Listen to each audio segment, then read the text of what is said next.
Hi, everyone, and welcome back to the Star Wars Library. Today we get to talk about two different stories. The first one is a comic book, and it is called Crumb for Hire by Ryder Wynnum, and you can find it in, or at least how I have it, in the omnibus of Wild Space Volume 2. This is how I have it collected here. Now, it basically is a little comic from Dark Horse that chronicles Jabba's first encounter with Salacious Crumb. He's that little Kowikian monkey lizard from Return of the Jedi who's kind of that pervy looking thing by Princess Leia in that movie. Um, basically, they're in a space station and Jabba's waiting for a supply payment from Han. Crumb has hijinks that ensues, and basically he ends up falling in Jabba's drink, and so instead of killing him, Jabba basically makes him his court jester, and basically threatens like, hey, if you don't do your job, uh, I'm going to kill you. And Salacious Crumb's like, oh, and anyways, that's kind of it's their first meeting. It's a fun read. It's an enjoyable one. I mean, Ryder Wynnum can, in my opinion, that guy can do no wrong. I think he's absolutely fantastic. He's a great writer, and he does a great job. I mean, it's a short story, but it's clear and concise and to the point, and it's a great extra thing. So that gives you more context into this background character really. For me as a kid, he always kind of stuck out, and so it's really cool to kind of see that here. Um, so I think it's a fun read. It's definitely, it does what the EU does. It expands the universe, and it definitely tells us more about, these minor film characters. I love when it does that. So that's pretty much Crumb for Hire. Good read. Definitely would recommend it. So the next one is actually a novel, and it's the second book in the Black Fleet Crisis by Michael P.Q. McDowell. This one is Shield of Lies, book 2 in the trilogy. Now, what's interesting about this one is, or this book in the trilogy is, obviously it continues on the story that was set up in Before the Storm. So it continues on that story. But what's really interesting about this one is that it breaks up its story into three distinct parts. So there's, it's almost like if you've read Lord of the Rings by Tolkien, and particularly in Two Towers and Return of the King, especially in Two Towers, where the first half of the book is purely about the remaining members of the Fellowship. The second book is purely from Frodo and Sam's perspective. So it kind of feels like that here, being that part one is all about Lando and continuing his adventure, and then part two is all about Luke. Part three is all about Leia. What's interesting is that it's the only book in the trilogy to do that. Book 1 doesn't do it, book 3 doesn't do it. So I don't know if the author was trying to just kind of break it up, make it a little bit different, the middle part being a bit different. But I ended up liking it. I'll go into detail in a little bit as to why I liked it. But I actually liked this style for this novel. Like I said, I didn't think I would, but I'll get into why. So let's go into the story. Part 1 is about Lando. Lando is continuing his investigation of the Telechon Vagabond, that ancient abandoned starship. So he, Lobot, and C-3PO and R2-D2 are still doing that, and going off on their adventure. So that's Lando. Luke's he's continuing on his quest to try and learn more about his mom. He's still working with Akana, and she's kind of,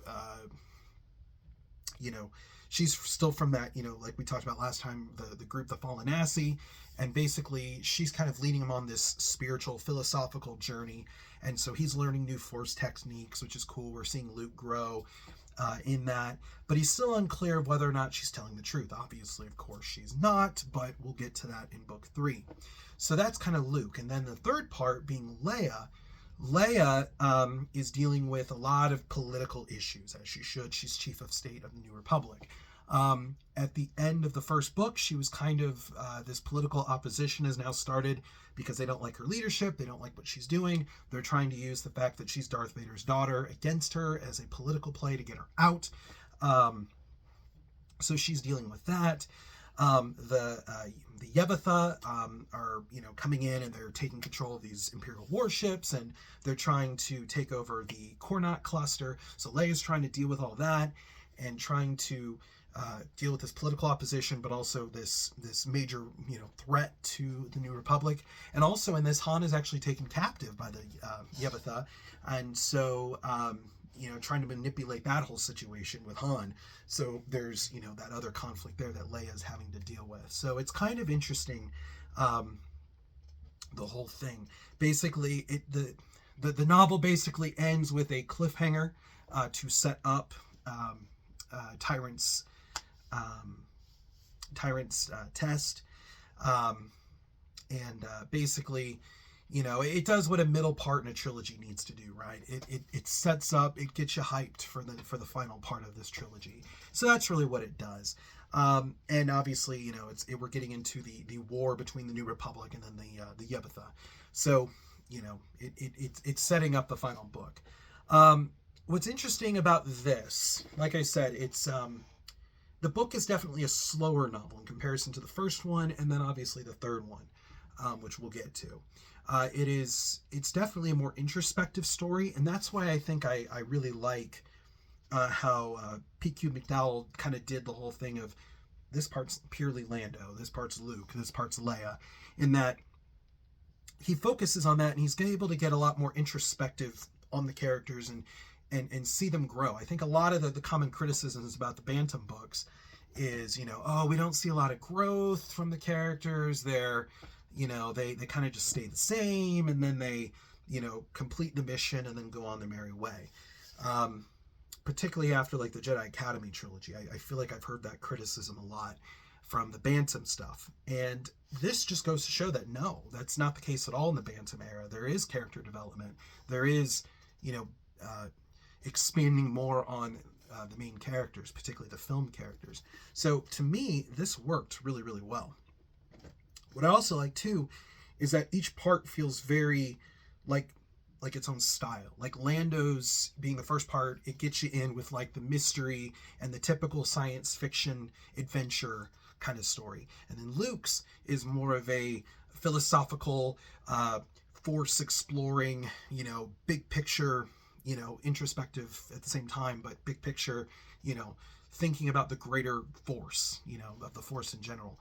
Then Leia's is much more political and much more of a political thriller kind of thing. So each part feels very, very different. And so it's almost like 3 stories into one overall novel.